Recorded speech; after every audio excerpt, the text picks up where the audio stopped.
Ассаламу алейкум, еліміздің бастар арнасының тікелей эфирінде түскі жаңалықтар, студияда Бауыржан Бақытбекұлы. Халықаралық валюта қорының басқарушы директоры бүгін Назарбаев университетінің студенттермен кездесті. Кристин Лагард Астана экономикалық форумының мәртебелі қонағы. Қарымды қаржыгер мен алымды шәкірттер құрған сұхбатқа әріптесім Ердәулет Байдуллаев та қатысып қайтты. Бұл білім ордасының шәкірттері үшін бүгінгі алғашқы дәріс қаржы тақырыбына арналды.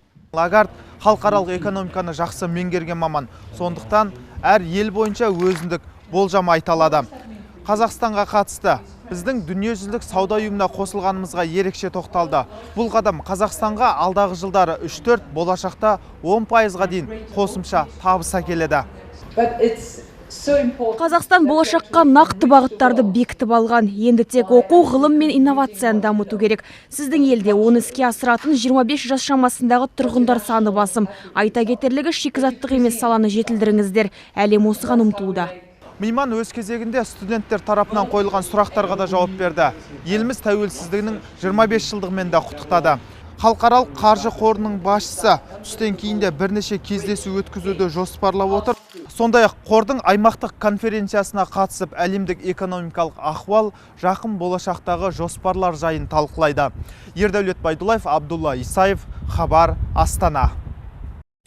Астана экономикалық форум аясында шетелдік бірнеше компаниямен іскерлік келісімге қол қойылады деп күтілуде. Жалпы Қазақстан қазір ғаламдық бәсекеге қабілеттік индексі бойынша 8 сатыға ілгерілеп 42-ші орынға тұрақтады. Соңғы 10 жылдың ішінде еліміздің экономикасына шетелден 222 миллиард доллар көлемінде қаржы құйылған.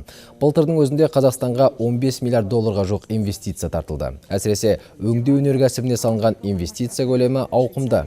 Тұрақты инвесторлардың тізімін Нидерланды, ақш, Швейцария және Ұлыбританияның әскер тобы өкілдері бастап тұр.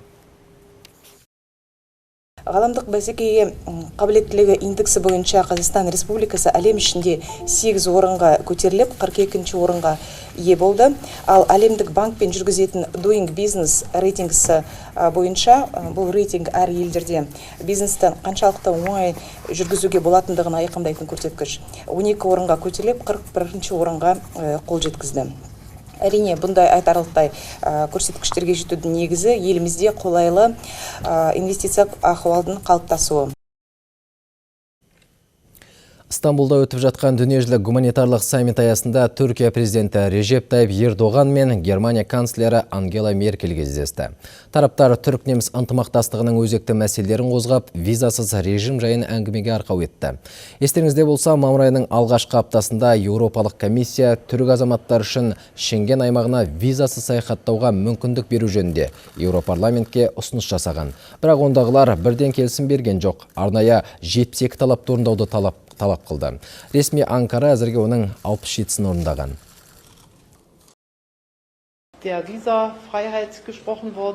Біз кездесуде талаптар толығымен орындалған жағдайда ғана виза шарттары алып тасталатыны төңірегінде әңгіме өрбіттік. Мен визасыз режим мәселесі Еуропалық одақтың 2013 жылы бекіткен 72 талаптың негізінде шешілетінін ашық айттым.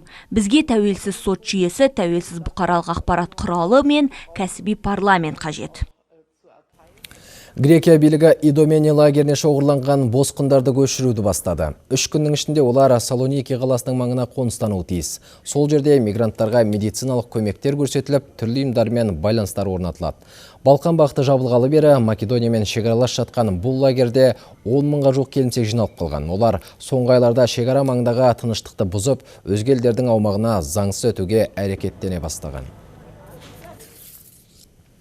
Австрия билігі Экспо 2017 көрмесіне қатысатынын ресми мәлімдеді. Тиісті құжатқа Экспо 2017 халықаралық көрмесінің комиссары Рәпіл Жошбаев пен Австрия экономикасы федералды палатасының вице-президенті Рихард Шенц қол қойды. Айта кетейік, бұл мемлекет баламалы қуат көздерін дамыту саласындағы көшбасшы елдердің бірі. 2030 жылға қарай тұрмысын тұтастай жаңартылатын энергияға бейімдеуді жоспарлап отыр. Бұған дейін Астанада өтетін байрақты шараға ОПЕК қоры қатысатындығын жариялаған еді. Жалпы көрмеге қатысуға ниет білдіргендердің тізімінде халықаралық деңгейдегі 15 ұйым бар. Экспо өте маңызды шара, себебі оған баламалы қуат көздері өзек болмақ. МАГАТЭ халықаралық ұйым ретінде бұл көрмеге міндетті түрде қатысады. Жалпы Экспо 2017 көрмесіне қатысу жоспарланып отырған 100 мемлекет пен 15 халықаралық ұйымның бүгінгі таңда 85 мемлекеті және 15 халықаралық ұйымы ресми түрде көрмеге қатысуын растап отыр. Бүгінгі таңда Вена қаласында біз Австрия мемлекетімен келісімшартқа қол қойдық. Австрия жасыл энергетика саласындағы көшбасшы мемлекеттердің бірі болып саналады, және де Экспо көрмесінің тақырыбы болашақ энергиясы болғандықтан австриялық компаниялар, Австрия үкіметі көрме алаңында өздерінің жаңа технологияларын көрсетуге дайын екенін бүгін мәлімдеді. Алдағы 2-3 жылда дәстүрлі энергиямен осы баламалы қуат көздерінің бағасы теңеседі. Бүгін елордада жаңартылған энергия көздері тақырыбында өткен бірінші саммитте еліміздің энергетика министрі Қанат Бозымбаев осылай деді. Айтуынша баламалы қуат көздерінің арзандауына күн панельдерінің 60%-ға, ал жел энергетикасына қажетті құрал жабдықтар құнының 50%-ға төмендеуі сеп болмақ. Министр бағаны аукцион арқылы да теңестіруге болатындығын айтады.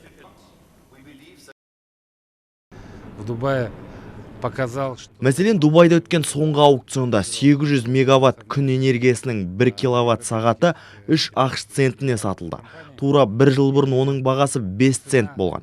Бәріміз жақсы білеміз, қазіргі кезде көмір станциялар нарығында баға 8 теңге, ал 3 цент ол қазіргі бағамен 10 теңге шамасында. Бұл баламалы қуат көздерінің арзандағанын айғақтайды. Бізде алдағы уақытта осылай аукцион өткіземіз. Павлодар қаласында тозығы жеткен тұрғын үйлер жаппай сүріле бастады. Бір аптаның ішінде 8 үй бұзылды. Енді 2 қабатты ескі нысандардың орнына көп пәтерлі баспаналар бой көтереді. Ақмарал Есімханованың сюжеті. Майкен апай тозығы жетіп, қирауға шақ қалған осы үйде тұрады. Тұрғын үй 40 жылдан астам уақыт бұрын салынған. Зейнеткер өз үйінде қонуға қорқатынын айтады. Себебі пәтердің төбесі кез келген уақытта опырылып қалуы мүмкін. 2 этажды үйден 56 жылдан бері қарай бейнет көріп келеміз. Жылда мынаны қағазбен ептеп жапсырамыз. Жасымыз болса 70-ге кеп қалды. То су болмайды, то свет болмайды. Басымызға да мынау төбемізді міне көріп отырсыздар, қане 2 күннің бірінде түгел нелер түсе береді. Жалпы осы шағын ауданда 150 ескі үй бар. Ең апатты баспаналардың тұрғындары уақытша пәтерлерге қоныстандырылған, ал олардың орнына жаңа үйлер бой көтеруде. Павлодар қаласының Сарыарқа деп аталатын жаңа шағын ауданда осындай тозығы жеткен 25 үй сүрілген. Қазіргі таңда бұл жұмыстар жалғасын табуда және олардың орнына жоғары технологиялы тұрғын үйлер салынуда. Сәтін салса, құрылыс жұмыстары аяқталған соң тұрғындар осындай жайлы үйлерге қоныстанатын болады. Мынау заводта, комбинатта шығарылған өнімдер өте жоғары сапада болып есептеледі. Монолитный, мысалы, басқа жерден құйылғаннан гөрі әрі жылдамдығы да тездеп есептеледі. 7 ай уақыт беріледі осы мынау үйге. Әр бұның сейсмикасы, жылылығы бәрі осы Павлодар өңіріне арналған. Сүрілген үйлердің орнында салынып жатқан алғашқы баспана жуық арада аяқталады. Пәтерлер заман талабына сай, тұрғындарға ыңғайлы етіп салынған. Біздің үйлер заманауи лифт жүйелерімен жабдықталады. Жүк көтергіштігі 1 тоннаға дейін, 8 адамға шақталған, дыбыссыз режимде жұмыс істейді. Ал бұл жерде тағы бір шыға беріс болады. Осы арқылы арба мүгедектеріне қолайлы жағдай жасалады. Көп қабатты алғашқы үйдің тұрғындары қоныс тойын шілде айында тойлайды. Ақмарал Есімханова, Марат Игіліков және Алексей Мельницкий. Хабар, Павлодардан. Ертең ел мектептерінде соңғы қоңырау соғылады. Жиын саны 371 621 оқушы үлкен өмірге қанат қағады. Олардың 244 мыңнан астамы 9 сынып түлектері болса, қалған 217 мың оқушы 11 жыл бойына білім алғандар. Оқуда озат атанып алтын белгі алуға үміттілер саны 4832 адам. Түрлі деңгейдегі білім олимпиадалар мен ғылыми сайыстардың жеңімпаздары халықаралық мектептері мен Назарбаев зияткерлік мектептерінің 3000-нан астам түлегі ұлттық бірыңғылай тестілеуден босатылады. Білім сынағы маусымның 1 мен 15 аралығында өткізіледі. Айта кетейік, ол биыл дәстүрлі түрде соңғы рет өткізіледі. Келесі жылдан бастап тестілеу тәртібіне бірқатар өзгерістер енгізіледі деп күтілуде. Ал Алматы облысында ұлттық бірыңғай тестілеу маусымның 1 мен 7 аралығында өтеді. Қазір өңірде түлектердің білімі сыналатын 15 пункт белгіленді. Бұл туралы облыстық білім басқармасының басшысы Ләззат Базарғұлова арнайы өткен баспасөз брифингінде хабарлады. Биыл аймақтағы 737 мектепті 13322 оқушы бітіргелі отыр. Олардың 9994-і ұлттық бірыңғай тестілеуге қатысу жөнінде өтініш білдірген. Ал 364 шәкірт алтын белгі алуға ниетті. Тестілеудің ойдағыдай өту үшін оған жауапты ұстаздардың өзі сынақтан өтті. Ал шәкірттермен психологиялық жұмыстар атқарылған. Берілген уақытты қолдан алмай қалуы мүмкін, сондықтан білген білімін қағазға түсіре алмай қалуы мүмкін, сұрақтарды түсіне алмай қалуы, сондықтан үлкен психологиялық жұмыс, әр баламен, әр ата-анамен психологтар жұмыс жасады. Өткен жылы хабар арнасында көрсетілген «Қыз жолы» телесериалы көпшіліктің қызға тамашалайтын көзайым туындысына айналды.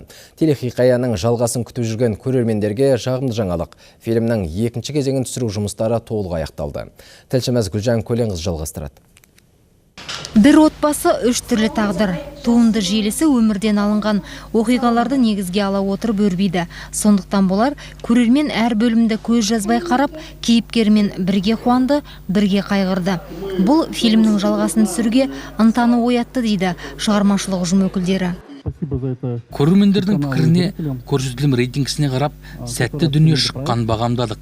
Жобаны жоғары бағалаған үшін телеарнаға, көрерменге алғыс айтамыз.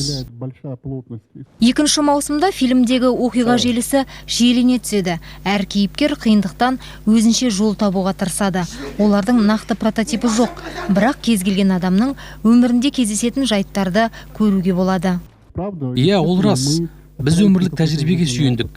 Сценарий жазу барысында нақты болған оқиғаларды пайдаландық. Бірақ кино болған соң біз оған көркемдік рең беріп дамыттық. Сондықтан кейіпкерді жиынтық образ деуге болады. Үй шаруасындағы Майраның рөлін ойнаған Бану Манкеева кейіпкерім мені шығармашылық жағынан да, өмірлік ұстаным тұрғысынан да толықтырды дейді. Бануға деген Майраның көп көмегі болды. Отбасын құруға, мысалы, балаға деген жылылық лебізі, ілтипаты, ортаға деген көзқарасы өзгерді. Осы Майра бейнесі маған көп көмек берді. 14 сериалы телехикаяның алғашқы бөлімін көрермендер 25 мамырда кешкі 19:15-те Хабар телеарнасынан тамашалай алады. Гүлжан Көленқызы, Ғани Бекенов, Хабар, Алматы. Әзірге айтарымыз осы, кешкі жаңалықтарымыз 16:00-де.